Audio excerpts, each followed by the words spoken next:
Welcome, Amakhosi Network. Welcome to the channel. Chiefs is playing this week. Can you believe it, Baba? Can you believe it? But we have a squad update. The journalists were at the Kaizer Chiefs village today or this weekend, and they gave us a squad update for the game that I believe is on Wednesday. Against Sundowns, Baba. Sundowns, Baba. Oh, all I pray is that we beat them. I just want us to continue to beat them into misery. But before we get into that, please like, comment, and subscribe. So the aim of this video is also just to give you an update on just what Amakhosi was saying in terms of the availability of players, etc. So Kaizer was saying that Dudley and Msimango are unavailable, which is problem number one. And you'll ask yourself, Mara, why you thinking? Yabana when uvele uba negative and we are straight. Usjaila mas Simba chips. And I'm gonna be like, no, Bafetu, this is why I'm saying it's problem number one. The next part is that Aiden McCarthy, we all remember he got an injury and left the field early. They said he hasn't trained since that game and he's still on the mend.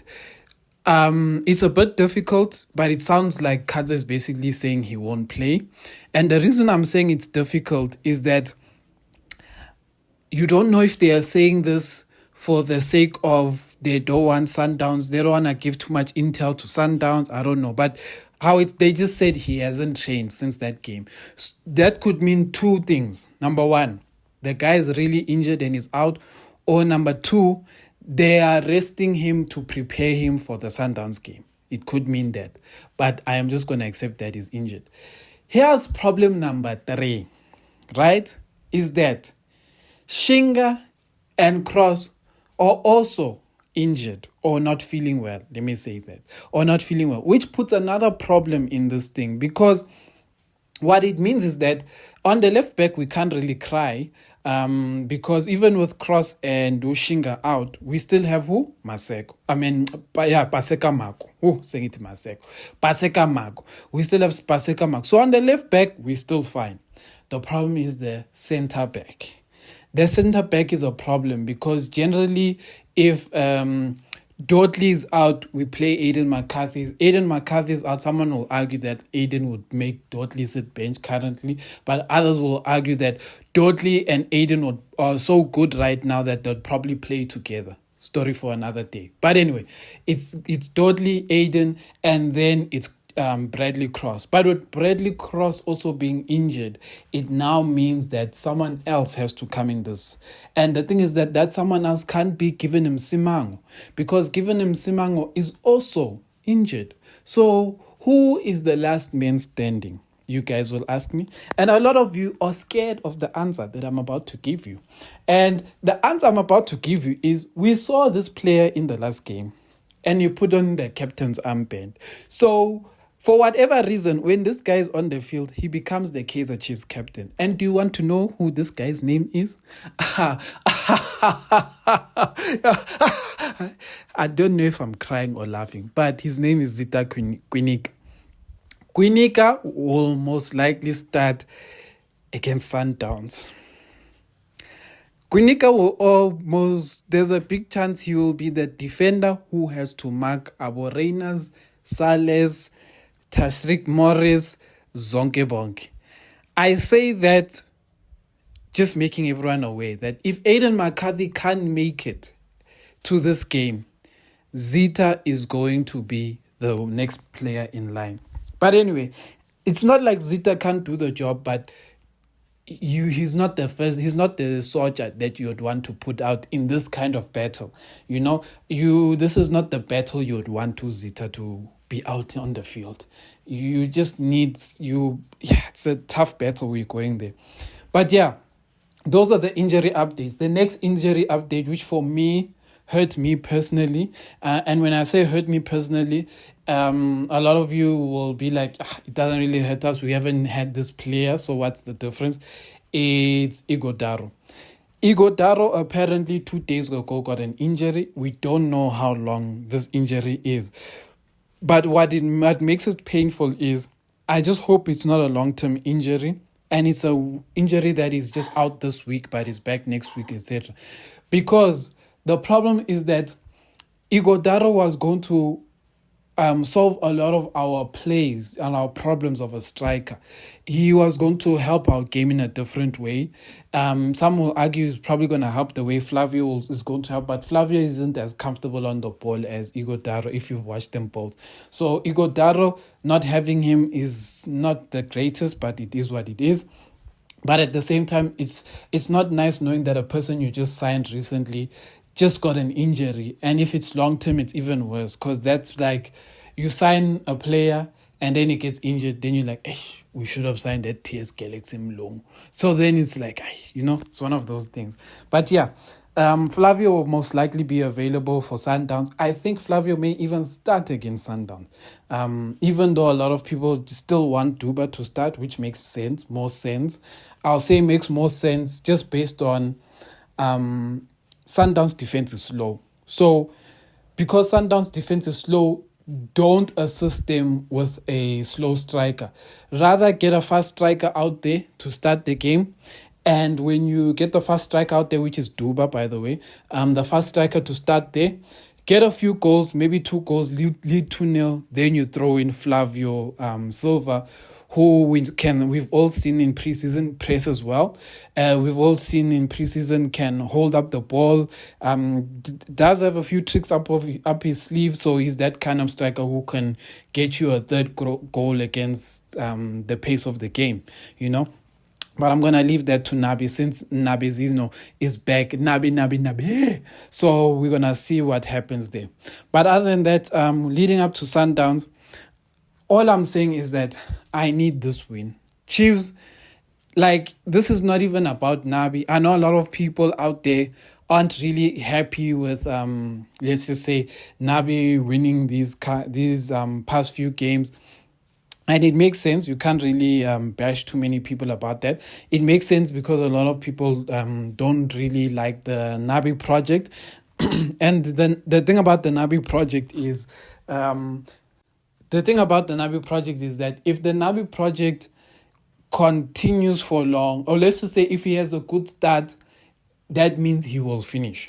And that's the reality of it. If he has a good start to the season, there's not really a world where you won't see him finishing the season. But I say that because a lot of people don't believe in Nabi. And even when Nabi is having a good start, they still feel like he's going to flop. Or when teams start figuring out how he plays, things are not going to work out. But I'll argue this in Nabi's case, for those people who are feeling like this. I'll argue this. In last season's performance, right? A lot of the ways we conceded goals, a lot of the ways that things just didn't go right for Chiefs, it was never a thing of those teams were better than us.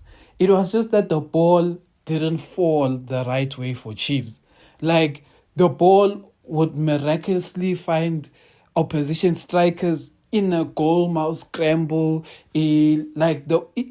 Everything that would go wrong would just go wrong. I don't know how to explain it, but it was like we played like a team with no luck, and we even when we did have luck, the luck didn't go in our favor. For example, we're one of the teams in the league that has hit the post the most. So what does it mean when it says you've hit the post the most? It means that the ball is beating the keeper, in essence. The ball is basically beating the keeper, but on the wrong side of the pole. Because if those shots were just on the inside of the pole, we took an additional 10 to 15 goals last season, and that changes the log finish. We probably finish in top 4, top 5. And that's what I think this season is about. This season, the first 3 games, the ball is falling for us. It's falling in the right places. The ball is just rolling the right way. We're getting the chances in the best places. I don't know how to explain it, but luck is on our side at this moment. And I want this luck to continue. Let us beat Sundowns this week, man. It will be such a good... I want to kick the man when he's down. When the man is trying to lick his wound, I must kick him again and put salt in the wound. And that's what I want to do at Sundowns. And yeah, Kaizer Chiefs management, Kaizer Chiefs players, you guys are in a good period, right? I feel beating Sundowns now, right, is an ingredient to have an amazing season. Because what I'm scared of is losing against Sundowns, which tends to happen when we begin the season. These past few seasons, we've been starting with Sundowns early. I don't know why, but under Bonabi, under Kevin Johnson, under Arthur Zwan and stuff, we'd always start with an early Sundowns game. And that early Sundowns game, I think, would hit the players' confidence. It kind of told the players that you're not there.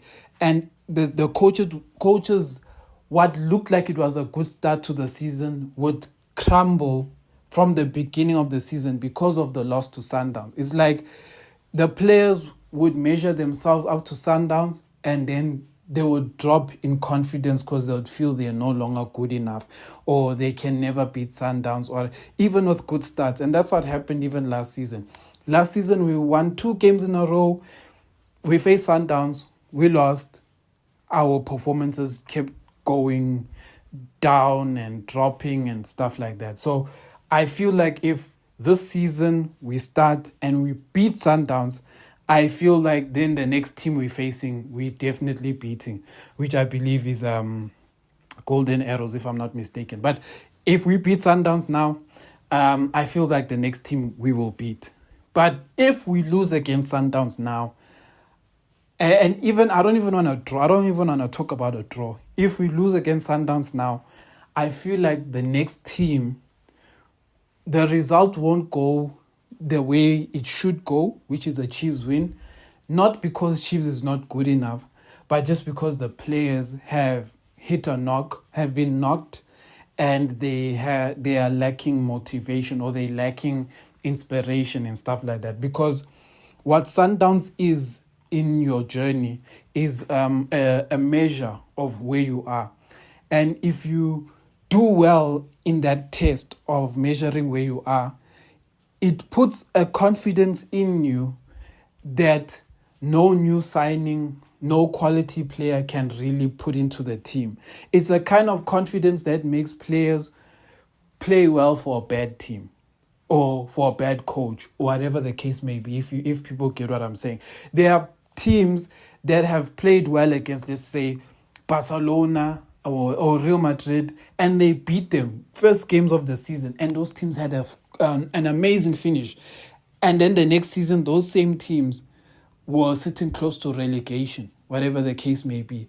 And what it was is because the beating of that big team put so much confidence in the players that the players believed that they were better than everyone in the league. And the thing is that when you get your team to have a belief that they are better than anyone in the league, the luck starts changing for them. Chances that they won't be able to score, they can score. Opportunities, players that they weren't able to beat, they are now able to beat, just because they go into moves or they go into challenges having an extra level of belief that I am going to win this duel, I am going to score this goal. And it's something that you buy with wins. You buy that kind of confidence and arrogance with wins, which is why winning is an important thing for big teams. Big teams get fueled by winning. This thing of winning 2, losing 1, winning 3, losing 2, it's what breaks big teams. Because if you can't be consistent in the win column, somehow it hits the players that are so-called quality mentally, and they struggle to live to their abilities. But yeah, I am going on a tangent. A lot of you know who watch this channel. Good. Lo baba lo ukhuluma too much. Yes, and the value has dinner, lo baba lo. And some of you are like, Vele, he must stop this channel because it's Mr. Negativity. And do you know what I want to say to you guys? Thanks for watching this channel. And I will continue making these videos that annoy you, because you are a Kaizer Chiefs supporter, I'm a Kaizer Chiefs supporter, and I respect your views. Amakhosi for life.